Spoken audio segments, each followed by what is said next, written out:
ही जी तुम्हाला दिसते ती सगळी शाळीग्रामाची मूर्ती आहे बघा. बघा हाच तो आहे तो भुयारी मार्ग आहे. आपल्याला इथून डायरेक्ट आता खाली जायचं आहे दर्शनासाठी.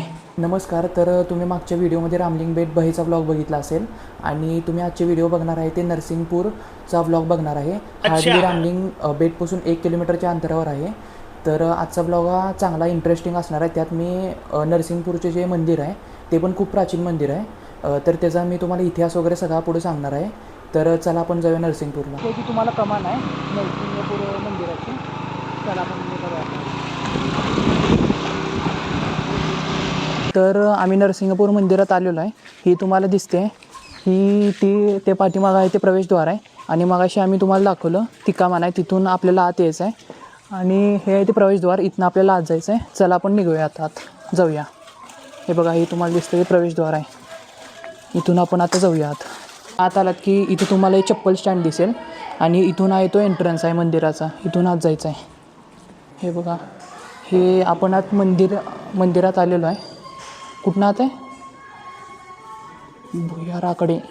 भुयाराकडे हे बघा हा इथं मार्ग आहे. इथे तुम्हाला खाली जायचं आहे, डायरेक्ट भुयारातून जायचं आहे. हे जे दिसतंय ते तुम्हाला दर्शन मार्ग आहे, ते इथून खाल्लो आपल्याला जायचं आहे. बघा हाच तो आहे तो भुयारी मार्ग आहे. आपल्याला इथून डायरेक्ट आता खाली जायचं आहे दर्शनासाठी. दिसत आहेत पायऱ्या वगैरे व्यवस्थित. इथून आत काय हे जे दिसतंय ते नरसिंहदेवाची मूर्ती आहे बघा, ही दिसते ती. तुम्हाला दिसत आहेत आता कॅमेऱ्यात किती दिसतील मला माहीत नाही आहे. हे जे आहेत ते हे आहेत दशावतार कोरलेले आहेत. नरसिंह अवतार, मत्स्य अवतार वगैरे हे 10 अवतार पूर्ण कोरलेले आहेत कल्की अवतारापर्यंत. हे जे तुम्हाला दिसत आहेत ते मूर्तीच्या वरती काय दगडात बघा ही आहे ती मूर्ती नरसिंहदेवाची.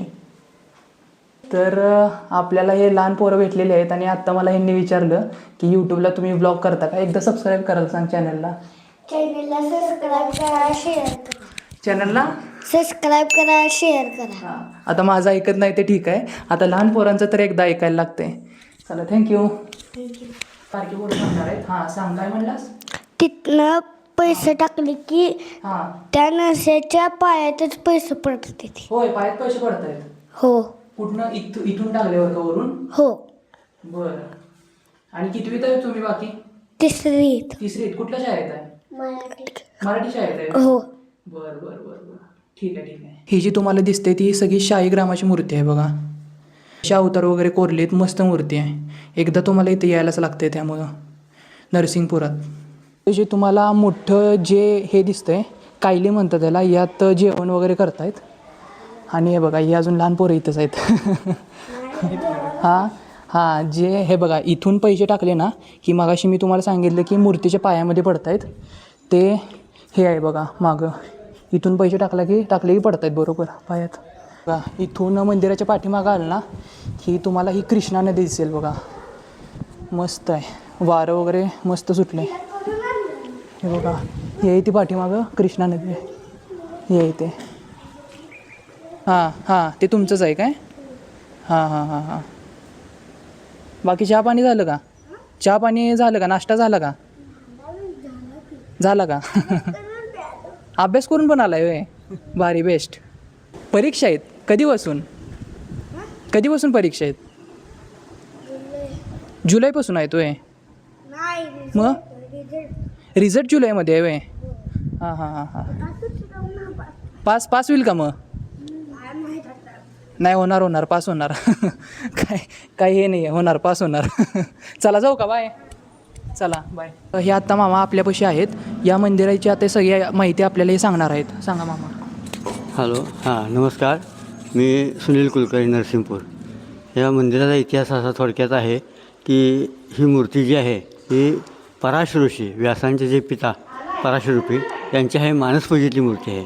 त्यांना हे या ठिकाणी कृष्णा नदी काठावर त्यांनी आराधना केली, तपश्चर्या केली. त्यांना प्रत्यक्ष या स्वरूपात दर्शन दिलं. नरसिंह स्वरूपात विष्णूने दर्शन दिलं. त्याची ही जे रूप होतं ते कृष्णा नदीमध्ये त्यांनी विसर्जित केलं.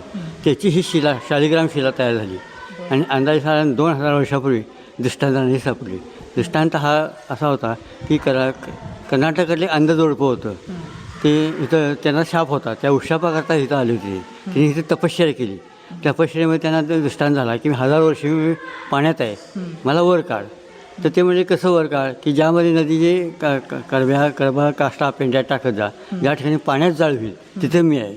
मग हे जोडपं होतं ते मूळ गावाचं कुंडल त्या कौंडिण्यपूर, ते आता कुंडलला आता म्हणतात. तिथे ह्या कुंडलकडे गेले, तिथं ते त्या राजा होता भीमकदेव. त्या राजाने त्यांना माहिती सांगितली. मग त्यांना हा ठीक आहे म्हणले. मग त्यांनी हा 13 मैलाचा डोहा आहे, पशुपतीपासून हा रेठ्यापर्यंत हा 13 मैला डोहामध्ये नावा सोडल्या, नाव्याला पेंड्या बांधल्या. आणि मूळ गाव कोळे आणि नरसिंहपूर ह्याच्यामध्ये हा पेट घेतला गेला. तिथं मूर्ती नरसिंहाची सापडली. तिथं हा मूर्ती वर काढली आणि तिथं अश्वत्थाच्या झाडाखाली जाऊन ठेवली. त्यानंतर ते अश्वत्थ झाड तोडलं आणि तिथं हे तेवढाच गाभारा बांधला गेला राजाने त्या. त्यामुळे तो राजा म्हणला की माझ्या राज्यात घेऊन जातो, पण ती मूर्ती काही जागेवर हल्ली नाही, मला इथं स्थापना करायला सांगितलं. तिथं अशा मूर्ती 4 सापडल्या एकूण. ते पहिले नदीच्या पहिले एक तांबे गाव आहे, ते तांब्याला तिथं केशवरांची एक मूर्ती आहे. मूळ गाव आहे तर कोळे आहे. कोळेला एक कोळजाई देवी आहे, ते देवीची मूर्ती स्थापना आहे. पुन्हा रेठेबुद्रुकला पिंपळाई देवी आहे, पिंपळाई देवीची एक स्थापना आहे तिथं. आणि पुन्हा हे केशवरांची मूर्ती आहे. आणि मारुतीची मूर्ती होती ती ज्वालागिरी होती, ती विसर्जित केली. त्याची काही स्थापना कुठे नाही, त्याची ज्वाला असल्याने तोंडात भोभू करायचं होतं, हे कुठं स्थापित केली नाही, ती विसर्जन केली त्यांनी. आणि ही जी मूर्ती म्हणजे ही आडवा हिरण्यकशिपू मांडून घेऊन पोट फाडलेलं आहे, वितरण केलेलं आहे. खालच्या बाजूला त्याने डाव्या बाजूला भक्त प्रल्हाद आणि लक्ष्मीची मूर्ती आहे. त्याच्या एकेच्या उजव्या बाजूला ही देवाच्या उजव्या बाजूस ही गरुडाची मूर्ती आहे. आणि गरुड आणि ते भूदेवी म्हणजे कायाधू प्रल्हादाची आई आहे.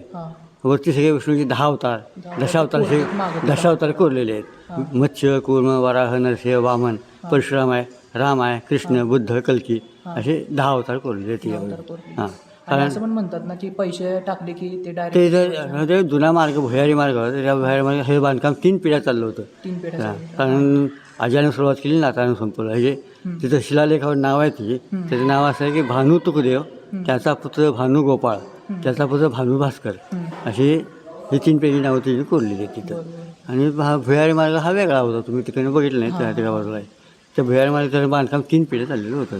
तिथे 2 तुळशीवंदन आहेत.